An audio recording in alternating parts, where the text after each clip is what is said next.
میرے ساتھ صالحات یہ چھوٹی سورہ ضرور پڑھ لیا کرتے.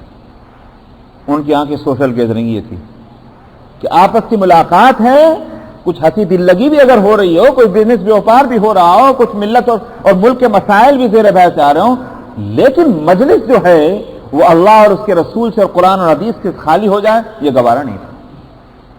آج ہم لوگ جو ہیں باقاعدہ ہم نے اس کو ٹائٹل دیا ہوا ہے کہ سوشل گیدرنگ ہے جہاں اللہ کا نام نہ ہے, رسول کا نام نہ ہے.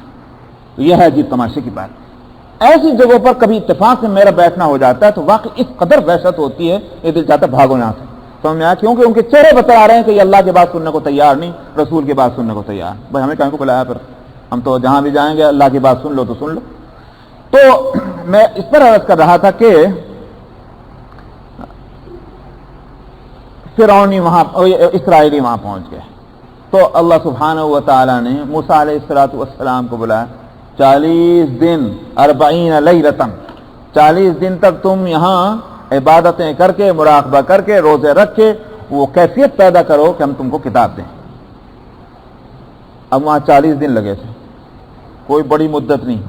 یہاں وہ شیطان نے اپنی کارگزاری شروع کر دی اسرائیلیوں میں. تو وہ موسیٰ تو کہیں پتہ نہیں کہاں چلا گیا, اور نعوذ باللہ من ذالک وہ تو بھول گیا, اور تم کہاں ادھر بہک رہے ہو, ہم یہیں اپنا ایک خدا بنا لیں. لہذا وہ شرک اور بت پرستی کی جو عادت پڑی ہوئی تھی وہ اتنے دن کی نبی کی صحبت کے باوجود اسرائیلیوں سے نہ نکلی. یہی فرق ہے نبی کریم صلی اللہ علیہ وسلم کی امت میں اور دوسرے امتوں کے اندر. نبی کریم صلی اللہ علیہ وسلم کی تربیت کا یہ اثر ہے کہ صحابہ کے اندر نہیں وہ خیر رہی, سمجھ میں آیا, بلکہ یہ کہ صحابہ کے بعد وہ خیر ایک عرصے تک بدستور رہی. خود نبی نے اس کی بشارت دی صلی اللہ علیہ وسلم, فرمایا خیر القرون قرنی ثم الذین یلونہم ثم الذین یلونہم, بہترین زمانہ تو میرا زمانہ ہے جب تک میں حیات ہوں, میں زندہ ہوں, اور اس کے بعد میرے بعد جو لوگ آئیں گے معلوم ہوا کہ سیکنڈ جنریشن جو ہوگی وہ بھی خیر پر ہوگی. ثم الذین یلونہم, پھر تھرڈ جنریشن جو ہوگی وہ بھی خیر پر ہوگی. یہ نہیں ہو سکتا کہ شرک اور کفر اور خیر جمع ہو جائے, کبھی بھی نہیں ہو سکتا. سمجھ میں آیا, خیر ہوگی ایمان کے ساتھ. معلوم ہوا کہ نبی نے اس بات کو تو بشارت دے دی کہ میرے بعد تھرڈ جنریشن تو کفر اور شرک آ نہیں سکتا. اس حدیث سے یہ بات معلوم ہو گئی. یہ ہے نبی کریم صلی اللہ علیہ وسلم کی صحبت کا اثر. ویسے تو الحمدللہ قیامت تک آپ ہی کا اثر چل رہا ہے, لیکن میں کہہ رہا ہوں کہ وہ پورے زور شور کے ساتھ وہ آپ کی صحبتوں کا اثر جو ہے وہ تیسری جنریشن تک آئے. اور موسیٰ علیہ السلام کی امت کا یہ حال تھا, اس بگڑی ہوئی امت کا. اس میں موسیٰ علیہ السلام کا قصور نہیں ہے, میں اس امت کا حال بتا رہا ہوں. اس امت کی بگاڑ کا حال یہ ہے کہ 40 دن کو گئے تھے, بس طبیعت بگڑ گئی, اور انہوں نے کہا کہ لاؤ کوئی خدا ہمارے واسطے, فوراً تیار کر دو خدا. تو تورات میں تو یہ ہے کہ ہارون علیہ السلام, جن کو جو موسیٰ علیہ السلام کے بھائی ہیں, قرآن نے بتایا کہ ان کو نبوت دے دی گئی موسیٰ علیہ السلام کے ساتھ, مگر تورات میں یہ لکھا ہے کہ جب لوگوں نے مطالبہ کیا تو ہارون نے کہا کہ اچھا سونا چاندی اکٹھا کر کے لاؤ. وہ سونا چاندی جو فرعونیوں سے لے کر گئے تھے اسرائیلی تورات کی اطلاع کے مطابق, وہ سارا اکٹھا کر دیا. تو ہارون نے اس سے ایک بچڑا بنایا, اور بچڑا بنا کر کے اسرائیلیوں کو دیا کہ لو اس کی پوجا کر لو. بلا بتائیے آپ, یہ ہے وہ یہ تورات کہ ہارون نبی نے بچڑا بنا کے خود ہی دے دیا کہ لو اس کی پوجا کر لو. یعنی کفر اور شرک نبی بتا رہے ہیں. تو قرآن شریف اس طرح کی واہیات باتوں سے پاک صاف ہے. قرآن میں اس واقعہ تذکرہ موجود ہے کہ اسرائیلیوں نے جب یہ شرک کیا اور موسیٰ علیہ السلام جب وہاں سے آئے انہوں نے دیکھا تو انہوں نے پہلے سوال ہارون ہی سے کیا, میری عدم موجودگی کے اندر قوم کہاں بگڑی ہے. تو ہارون علیہ السلام نے کہا کہ میں کیا بتاؤں, میں نے تو ان کو سمجھایا تھا مگر نہیں سمجھے. میں نے سختی اس لیے نہیں کی کہ تاکہ اس میں تفرقہ نہ پیدا ہو جائے, تو اس بات سے میں نے آپ کی آمد کا انتظار کیا. یہ ہے قرآن کے اندر تذکرہ. یہ کہیں نہیں ہے کہ ہارون ہی نے بنا کر بچڑا دے دیا تھا. تو طبیعت کا بگاڑ اتنا ہے کہ 40 دن صبر نہ کر سکے اور ان کو کفر اور شرک کی طبیعت جو ہے وہ جوش میں آ گئی. اس کا یہاں تذکرہ موجود ہے. فرمایا وَإِذْ وَعَدْنَا مُوسَىٰ 40 لَيْلَةً, اور جب ہم نے وعدہ کیا موسیٰ سے ایگریمنٹ کیا موسیٰ سے 40 راتوں کا، تو وہ تورات لینے کے لیے پہنچے. ثم اتخذتم العجل، پھر تم نے اس دوران بچڑے کو معبود بنا لیا.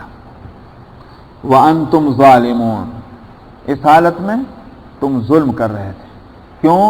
اس واسطے کہ 40 دن کوئی بڑی بات تو نہیں تھی، نمبر 1. نمبر 2 یہ کہ موسیٰ نے جب کھول کر اس بات کو بتلا دیا تھا کہ اللہ ایک ہے، پھر آخر شرک کی بات کیوں پیدا ہوئی؟ نمبر 3 یہ کہ جس اللہ کی طرف سے نبی کے ہاتھ سے معجزے تم بے شمار دیکھ چکے تھے، اور جس اللہ کی دی ہوئی نعمتیں اب تک تم اپنی آنکھوں سے دیکھتے چلے آ رہے تھے، آخر ذرا صبر نہیں کر سکتے تھے؟ اسی اللہ کو چھوڑ بیٹھے اتنی جلدی. یہ ہے ظلم. وانتم ظالمون ثم عفونا عنکم من بعد ذلك لعلکم تشکرون. ایسی قوم، ایسی امت کس قابل تھی؟ عذاب میں مبتلا کر دینا چاہیے تھا سب کو مٹی میں ملا دیا جاتا. لیکن فرمایا پھر ہم نے تم کو معاف کر دیا اس کے بعد تاکہ تم شکر گزاری کرو. وَإِذْ آتَيْنَا مُوسَى الْكِتَابَ وَالْفُرْقَانَ، اگرچہ ایک سزا رکھی گئی تھی، وہ سزا آگے آ رہی. وَإِذْ آتَيْنَا مُوسَى الْكِتَابَ وَالْفُرْقَانَ لَعَلَّكُمْ تَهْتَدُونَ، اور اس وقت کا بھی ذکر کیجئے کہ جب ہم نے موسیٰ کو کتاب دی اور الفرقان. یہ الفرقان جو ہے، پہلے تو یہ بتا دوں یہ لفظ کیا ہے. فرق، جدا کر دینا، یہ ہے اس سے فارق، اور فرقان جو ہے اسی کا سپر فارم ہے. وہ چیز کہ جو دو باتوں کے اندر اچھی طرح سے فرق کر دے اس کو فرقان کہیں گے. کتاب کے تعلق سے یہ فرقان کہا جائے گا. اس کا مطلب یہ کہ یہ وہ کتاب ہے کہ جو اس مضمون کو اس طرح کھول کر بیان کر دیتی ہے کہ پھر حق اور باطل جو ہے وہ گڑمڑ نہیں رہتے. یہ ہے الفرقان کے معنی. تورات کا ایک وصف بتلایا گیا. اس واسطے یہاں میں ایک اور بات بھی بتلا دوں. ترجمہ تو یہی کریں گے کہ ہم نے کتاب دی اور فرقان دیا. لفظ اور جو ہے یہ واو کا ترجمہ ہے. عربی میں اس کو کہتے ہیں حرف عطف، کنجنکشن لیٹر جس کو کہتے ہیں. انگلش میں یہ حرف عطف ہے. حرف عطف عربی کے اندر دو مقصدوں کے لیے آتا ہے. ایک تو یہ مقصد کے واسطے کہ بیچ میں جب وہ حرف آیا تو پہلا حرف اور بعد کا حرف دو بالکل الگ الگ چیزیں ہیں. مثلا ہم یوں کہیں کہ صاحب زید آیا اور عمر آیا، اس کا مطلب کیا ہوا؟ زید الگ ایک آدمی ہے، عمر ایک الگ آدمی ہے.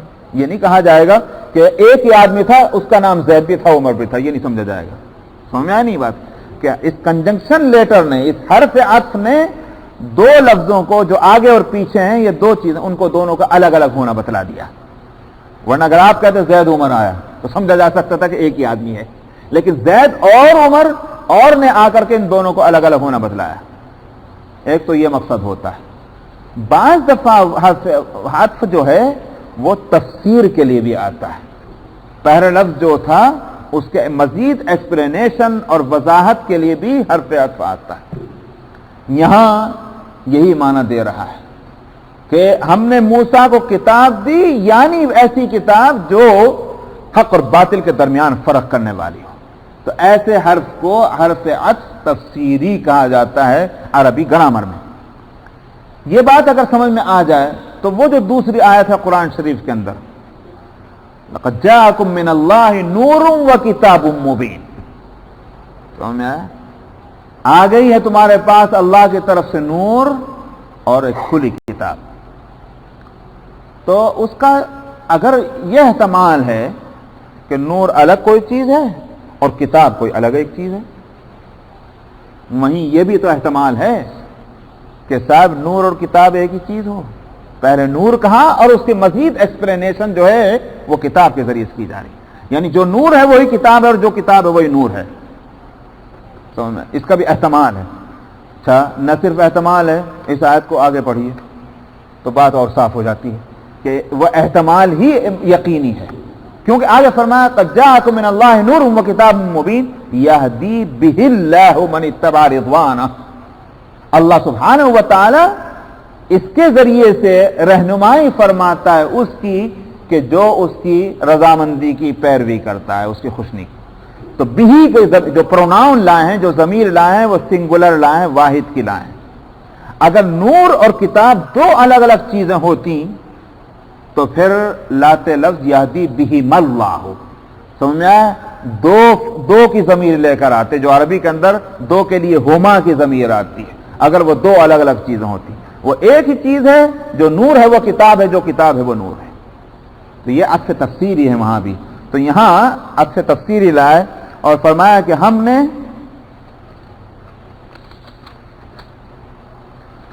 ہم نے دی موسیٰ کو کتاب، یعنی الفرقان، جو حق اور باطل کے درمیان فرق کرنے والی ہو، لعلکم تہتدون، اس بات کی امید رکھتے ہوئے کہ تم ہدایت پاؤ گے اور اس سے رہنمائی حاصل کرو گے۔ وَإِذْ قَالَ مُوسَىٰ لِقَوْمِهِ يَا قَوْمِ إِنَّكُمْ ظَلَمْتُمْ أَنفُسَكُمْ، اور اس وقت کا بھی ذکر کیجئے کہ جب موسیٰ نے اپنی قوم سے کہا کہ اے میری قوم، تم نے اپنے آپ پر بڑا ظلم کیا ہے بچڑے کو معبود بنا کر۔ میں نے کہا ایک سزا تھی اور وہ سزا آگے بتائی گئی، فَتُوبُوا إِلَىٰ بَارِئِكُمْ، ایک بات تو یہ ہے کہ تم اپنے پیدا کرنے والے کہ حضور جا کر کے توبہ مانگو، فَاقْتُلُوا أَنفُسَكُمْ، اور اپنے آپ کو قتل کرو۔ اپنے آپ کو قتل کرنے کے معنی یہ ہے کہ اپنے ان بھائیوں کو قتل کرو جنہوں نے یہ جرم کیا تھا۔ بات یہ تھی کہ وہاں 3 گروپ بن گئے تھے، اسرائیلیوں میں 3 گروپ ہو گئے تھے۔ جب وہ بچڑا تیار ہو گیا، ایک گروپ تو وہ تھا، انہوں نے کہا ہاں بالکل ٹھیک، ہمارا خدا مل گیا، اور انہوں نے تو چڑھانے شروع کر دیے، اس کے سامنے سجدے کرنے شروع کر دیے، پوجا شروع ہو گئی، ایک گروپ۔ دوسرا گروپ وہ تھا کہ جس نے صفائی سے انکار کیا کہ یہ بالکل غلط ہے، یہ شرک اور بت پرستی ہے، موسیٰ نے ہم کو جو تعلیم دی ہے یہ اس کے خلاف ہے، تھوڑے سے تھے۔ تیسرا گروپ وہ تھا کہ جنہوں نے نہ تو یہ راستہ اختیار کیا نہ وہ راستہ اختیار کیا، کہنے لگے تھوڑے دن اور انتظار کر لیتے ہیں موسیٰ کا، اگر پھر بھی نہ آیا تو ہم سجدہ کر لیں گے۔ یہ تیسرا گروپ تھا جس نے خاموشی کا راستہ اختیار کیا۔ اللہ سبحانہ و تعالی نے فرمایا کہ جنہوں نے شرک کیا ہے ان کو تو قتل کیا جانا چاہیے۔ اسی سے یہ بات نکلی کہ مومن نعوذ باللہ جب مرتد ہو جائے اس کی سزا قتل ہے، کافر کی سزا قتل نہیں ہے۔ ایک کافر ہی کا میں تو کافر ہی رہنا چاہتا ہوں، نہیں، اس کو قتل نہیں کیا جائے گا جب تک کہ وہ تمہارے ایمان اور اسلام کے کام میں رکاوٹ نہ بن جائے، تب اس کو بے شک اس کے ساتھ جہاد کیا جائے گا اور طاقت کا معاملہ کیا جائے گا۔ لیکن اگر وہ یہ کہے کہ نہیں بھائی تم اپنا کام کر لو، تم اپنا دین پھیلا لو، میں تمہارا دین نہیں قبول کرتا، ہرگز اس کو نہیں چھیڑا جائے گا۔ تو کفر کی سزا قتل نہیں ہے، مرتد ہونے کی سزا قتل ہے، اس لیے کہ اس نے جو ہے اسلام کی توہین کی ہے۔ ایک شخص مثال کے طور پر وہ مومن نہیں بنتا، وہ کہتا ہے میری نہیں دل سمجھ میں آ رہی بات، اس نے کوئی توہین نہیں کی، سمجھ میں نہیں آئی۔ لیکن ایک شخص مسلمان ہو گیا، اس نے اس گھر کو دیکھ لیا جس کا نام اسلام ہے، اب اس گھر کو دیکھ لینے کے بعد پھر وہ اگر وہاں سے نکل کر کے اور باغی بنتا ہے تو بغاوت جو ہے یہ نا قابل معافی جرم ہے، وہ توہین کر رہا ہے، اس واسطے اس کی سزا جو ہے وہ قتل ہے۔ تو موسیٰ علیہ السلام نے بھی اللہ کے حکم سے حکم دے دیا کہ جنہوں نے شرک کیا ان کو تو قتل کیا جانا ہے۔ اور قتل کون کریں گے؟ قتل وہ کریں گے کہ جو بیچ بیچ میں رہ گئے تھے۔ تمہاری سزا یہ ہے کہ اپنے بھائیوں کو قتل کرو۔ معلوم ہوا بیچ بیچ میں رہنا بھی کوئی اچھی بات نہیں ہے، حق کے معاملے میں دو ٹوک رہنا چاہیے، اطمینان قلب کے ساتھ پورا صاف برتاؤ ہونا چاہیے، حق ہے، ہم اس کے ساتھی ہیں۔ تو یہ تھی وہ صورت، یہ تفصیل جو ہے تفسیر کی کتابوں میں علماء اور مفسرین نے لکھی بھی ہے۔ یہاں ایک مختصر کیونکہ تذکرہ ہے، کہا گیا فَاقْتُلُوا أَنفُسَكُمْ، انفسکم مطلب ہے اپنے بھائیوں کو قتل کرو جنہوں نے وہ جرم کیا تھا۔ ذَلِكُمْ خَيْرٌ لَكُمْ عِنْدَ بَارِئِكُمْ، اپنے بھائیوں کو قتل کرنا ایمان اور کفر کے فرق کی وجہ سے آسان بات تو نہیں ہوتی نا، بہت مشکل ہوتی ہے، اس کے لیے بڑے مضبوط ایمان کی بات ہے۔ دیکھا آپ نے وہاں تو اللہ میاں نے حکم دیا تھا، اور غزوہ بدر کے موقع پر یہ تھی تربیت اس امت کی اور اس امت کی خوبی۔ میں کہتا ہوں نبی کریم صلی اللہ علیہ وسلم کے باکمال ہونا تو یقینی ہے ہی، لیکن اللہ نے آپ کو جو امت دی ہے وہ بھی باکمال ہے۔ آخر محمد صلی اللہ علیہ وسلم پہلے کیوں نہ آ گئے تھے؟ لوگوں کے اندر وہ صلاحیت نہیں پیدا ہوئی تھی کہ خاتم النبیین کو بھیجا جائے. خاتم النبیین کے بھیجے جانے کا وقت وہی مقرر تھا جب لوگوں میں وہ صلاحیت پیدا ہو جائے کہ محمد صلی اللہ علیہ وسلم کو ان کو قبول کر سکے, ان کی تعلیمات کو قبول کر سکے. اس لیے یہ امت بھی باکمال ہے, اور اس امت کی بھی خوبیاں پچھلی کتابوں میں لکھی ہوئی تھی. تو یہ میں کہہ رہا ہوں کہ اس امت کا کمال تو دیکھیے کہ غزوہ بدر کے موقع پر جب وہ قیدی آئے, مکے والوں کے 70 قیدی تھے, تو نبی کریم صلی اللہ علیہ وسلم نے مشورہ لیا کیا ہونا چاہیے ان کے ساتھ. عمر ابن الخطاب رضی اللہ عنہ نے کہا یا رسول اللہ یہ بڑے پاجی لوگ ہیں, ان کو ایک کو نہیں چھوڑنا چاہیے, جنہوں نے آپ کے ساتھ یہ معاملہ کیا, یہ کیا کہ یہ اس قابل ہے کہ ان کو زندہ چھوڑا جائے. ان سب کی گردنیں اڑانی نہیں, بلکہ اتنا نہیں, آپ حکم دیں کہ وہ مسلمان جو صحابہ میں اپنے رشتہ داروں کو وہ جا کر قتل کریں. مطلب یہ کہ میرا جو رشتہ دار ہوگا اس کو میں قتل کروں گا. آج کوئی رشتہ نہیں سوائے اسلام کے رشتے کے. تو وہاں تو اللہ یہ حکم دے رہے ہیں اسرائیلیوں کو, اور یہاں محمد صلی اللہ علیہ وسلم کی امت کے افراد میں وہ خود پہلے سے جذبہ پیدا ہو گیا کہ آج کوئی رشتہ ہمارے اندر خونی نہیں ہے سوائے اسلام کے رشتے. دوسرا واقعہ, سیدنا ابو بکر صدیق رضی اللہ عنہ کے صاحبزادے ہیں, اور غزوہ بدر میں وہ آئے ہیں مکے والوں کی طرف سے مسلمانوں کے مقابلے میں. تو بعد میں پھر وہ مسلمان ہو گئے. تو جب اسلام لے آئے تو انہوں نے کہا ابو بکر صدیق رضی اللہ عنہ, ابا جان بدر کی لڑائی میں کئی موقع ایسے آیا کہ آپ میرے نشانے پر تھے, مگر میں نے چھوڑ دیا کیونکہ آپ باقی کو میرے ابا جان تھے. ابو بکر صدیق نے یوں نہیں کہا چلو بیٹا اچھا ہوا جو کیا, شاباش, بھائی مسلمان ہو گئے تو اب تو یہ کہا جائے گا, لیکن یہ نہیں کہا کہ اچھا بیٹا تو میرے سامنے نہیں آیا, میری نظروں کے سامنے, اگر میرے نشانے پہ تو آیا تو میں نہیں چھوڑوں. اس لیے کہ اس وقت جو ہے تو کافر تھا, میں مسلمان تھا, اور کفر اسلام جو ہے اس کے بعد پھر کوئی دوسرا رشتہ نہیں. یہ ہے میں کہہ رہا ہوں نبی کریم صلی اللہ علیہ وسلم کی امت کا حال. اب وہ بات الگ ہے کہ آج ہماری حالت کیا ہے. تو آج ہم اپنے مسلمان بچوں کو ہی کفر کی راستے پہ ڈالتے ہیں, سمجھ میں آیا, اور تو اور کافروں کو تو کہاں مسلمان بنائیں گے, کفر کے راستے پہ ہم ہی خود ہی ڈالتے ہیں. تو آج ہماری حالت ہی ہو گئی ہے. لیکن بہرحال بحیثیت مجموعہ ہے کہ یہ تو افراد اشخاص کی بات میں کہہ رہا ہوں کہ بھئی آج ہم لوگ ایسے ہیں, لیکن اس کا مطلب یہ نہیں کہ پوری امت جو ہے بگڑی ہوئی ہے, ایسا نہیں. اس واسطے کہ پوری امت بحیثیت امت کے آج بھی خیر پر ہے, جس کی نبی کریم صلی اللہ علیہ وسلم نے پہلے اطلاع دے دی تھی, لن تجتمع امتی علی الضلالہ, میری امت پوری کی پوری کبھی گمراہی پر جمع نہیں ہو سکتی. کیا کمال ہے اس امت کا, اور کتنا اللہ سبحانہ و تعالیٰ کی طرف سے کرم ہے اس امت کے اوپر. لن تجتمع امتی علی الضلالہ, اس واسطے ساری امت مل کر جب کوئی فیصلہ کر لے گی سمجھ لیجئے کہ اسی کے اندر خیر ہے, اس کے اندر خیر ہے. تو بہرحال فما کہ فاقتلوا انفسکم ذالکم خیر لکم عند باریکم, یہ بات تمہارے رب کے نزدیک بہتری کی ہے اگرچہ صورتاً تم کو اس میں خیر نظر نہ آئے. فتاب علیکم, تو اللہ تعالیٰ فرماتے ہیں اللہ میاں نے ان کی توبہ کو قبول بھی کر لیا. کتنی زبردست غلطی کی تھی, تو کفر اور شرک نبی کے ہوتے ہوئے نبی کی زندگی میں, اور نبی کی امت شرک کر رہی ہے, تو وہ تو ناقابل معافی ہونا چاہیے تھا, مگر اللہ تعالیٰ فرماتے ہیں اللہ میاں نے توبہ قبول کر لی. انہ هو التواب الرحیم, وہ تو ہے ہی خوب توبہ قبول کرنے والا, اور اس واسطے کہ وہ رحم کرنے والا ہے. تو اس سے ایک طرف اشارہ ہے اہل مکہ اور مخاطبین جو ہیں اہل مدینہ ہوں یا اہل مکہ ہوں, اس وقت کے انسان اور قیامت تک کتنا ہی بڑا گناہ کر لو, لیکن مت سمجھنا کہ توبہ کا دروازہ بند ہے, چونکہ ہم اتنے بڑے مجرم ہیں لہذا ہماری توبہ ہرگز قبول نہ ہوگی, یہ مت سمجھنا. بلکہ اللہ تواب الرحیم ہے, بڑے سے بڑا گناہ کرنے والا بھی اگر وہ توبہ کی طرف متوجہ ہو اس کو توبہ کرنی چاہیے. وَإِذْ قُلْتُمْ يَا مُوسَىٰ لَن نُؤْمِنَ لَكَ حَتَّىٰ نَرَى اللَّهَ جَهْرَةً فَأَخَذَتْكُمُ الصَّاعِقَةُ وَأَنْتُمْ تَنظُرُونَ.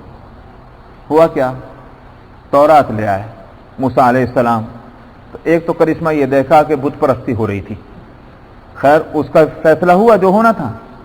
اس کے بعد موسیٰ علیہ السلام نے کہا کہ اب یہ تورات پہ عمل کرو, یہ تورات اللہ کی کتاب آ گئی ہے. طبیعت میں جو بگاڑ جو ہے نا وہ بڑے عجیب عجیب کرشمے دکھاتا ہے. خیر جب طبیعت میں پیدا ہو جائے تو شر میں سے خیر نکالے گا، اور جب طبیعت شر پسند ہو جائے تو خیر میں سے بھی شر نکالتی. یہ تھا ان کا مزاج. تو کہنے لگے موسیٰ علیہ السلام سے، اجی ہمیں کیا پتا یہ اللہ میاں کی کتاب ہے؟ ہم کیسے سمجھے یہ اللہ میاں نے دی ہے؟ ہم نہیں ماننے والے جب تک کہ ہم اللہ کو علی الاعلان ہم یہ جا کر سن نہ لیں کہ یہ بے شک اس کی میری کتاب ہے اور موسیٰ کو میں نے دی لہذا اس کو مانو. سمجھ میں؟ یہ ہے اس قوم کی سرکشی کا حال. موسیٰ علیہ السلام نے اللہ میاں سے فرمایا بڑی سرکش قوم ہے خدا بندہ، آپ کے لیے کوئی مشکل نہیں، اس بات کو بھی مان لیجئے. سرکش کا لفظ تورات میں موجود ہے. یہ میں کہتا ہوں انہوں نے بہت کچھ کھرچا، بہت بدلا ہے تورات کو، مگر کہاں تک؟ سمجھ میں آیا کہاں تک کھرچیں گے؟ ان کے اپنے الفاظ سرکش کے موسیٰ علیہ السلام کے منہ سے نکلے ہوئے موجود ہیں ابھی بھی کہ سرکش قوم ہے. اللہ میں نے فرمایا 70 آدمی سرک کر لو ان میں سے، اور 70 کو لے کر آؤ تو ہم ان سے بات کرتے ہیں. وَاخْتَارَ مُوسَىٰ قَوْمَهُ 70 رَجُلًا لِمِيقَاتِنَا، یہاں کہ سورہ اعراف میں وہ تذکرہ موجود ہے. تورات میں بھی 70 آدمیوں کا ذکر ہے. 70 آدمی منتخب کیے گئے لیڈر، اور وہ لے جائے گئے کوہ طور. وہاں تفصیلات اللہ میاں نے جو کچھ کلام فرمایا. اس کے بعد کہنے لگے آواز تو آ رہی، مگر یہ کیا معلوم کہ اللہ میاں بول رہے لن نؤمن لک حتی نری اللہ جہرۃ، ہم تو ہرگز نہ مانیں گے جب تک اللہ کو اپنی آنکھوں سے نہ دیکھ لیں گے. یہ تو نہیں ہو سکتا. موسیٰ نہ دیکھ سکے تو موسیٰ کی قوم کیسے دیکھے گی؟ وہ بھی ایسی سرکش. تو فَأَخَذَتْكُمُ الصَّاعِقَةُ، فرمایا کہ اس وقت کا تذکرہ کیجئے جب تم نے کہا تھا اے موسیٰ ہرگز ہم ایمان نہ لائیں گے تیرے اوپر یہاں تک کہ دیکھ لیں اللہ کو علی الاعلان. فَأَخَذَتْكُمُ الصَّاعِقَةُ، تو تم کو ایک الصاعقہ نے پکڑا، ایک آواز گرجدار آواز تھی، وہ تم کو پکڑا اس نے. وَأَنْتُمْ تَنْظُرُونَ، اور اس حالت میں کہ تم یہ سب تماشا دیکھ رہے تھے. یہ انتم کا لفظ اور فَأَخَذَتْكُمُ الصَّاعِقَةُ، اس میں شبہ ہو سکتا ہے کہ واقعہ تو موسیٰ علیہ السلام کی قوم کے ساتھ تھا. قرآن تو جس سے خطاب کر رہا ہے وہ تو محمد صلی اللہ علیہ وسلم کی زندگی میں جو لوگ موجود ہیں ان سے. تو یوں کہا جاتا تمہارے باپ دادا، یوں کیوں کہا جا رہا تم سے؟ ایک بات ہم بتلائیں، اس سے ایک نقطہ بھی سمجھ میں سامنے آتا ہے، اور وہ یہ آتا ہے کہ اس کا جو عقیدہ ہے، مثال میں دے رہا ہوں، اس کا جو عقیدہ ہے یہ اگر اس پر راضی ہے، اس کے عقیدے پر، اس کو بھی اسی کے ساتھ مانا جائے گا. آئی بات سمجھ میں نہیں؟ کیونکہ یہ اسرائیلی موسیٰ علیہ نبی کریم صلی اللہ علیہ وسلم کے وقت کے، انہوں نے بے تعلقی ظاہر نہیں کی اپنے آباء و اجداد سے. انہوں نے یہ نہیں کہا کہ ہمارے آباء و اجداد غلط تھے، بلکہ اسی طریقے پر چلے آ رہے ہیں. تو پھر تو ان کو انہی کے ساتھ مانا جائے گا. تم نے یہ کیا، تم نے یہ کیا. اس سے یہ بات معلوم ہے. اس لیے ضرورت اس کی ہے کہ ہم کھلے طور پر غلط طریقے کو غلط کہیں اور غلط لوگوں کے غلط طریقے کو بھی غلط کہیں. اس بات کا صاف کر دیں، ورنہ اگر ایسا نہیں ہوگا تو پھر ہم کو بھی انہی میں شامل مانا جائے گا اگر اس طریقے پر ہم راضی ہیں، ملے جلے رہ رہے ہیں. انہوں نے کہا ٹھیک ہے، ہم تو نہیں غلطی کر رہے. نہیں، جو غلط آدمی کے ساتھ تم اگر رہو گے اور اس کی غلطیوں پر راضی رہتے ہوئے رہو گے، اس کا مطلب یہ تم غلطیوں کے اندر شریک ہو.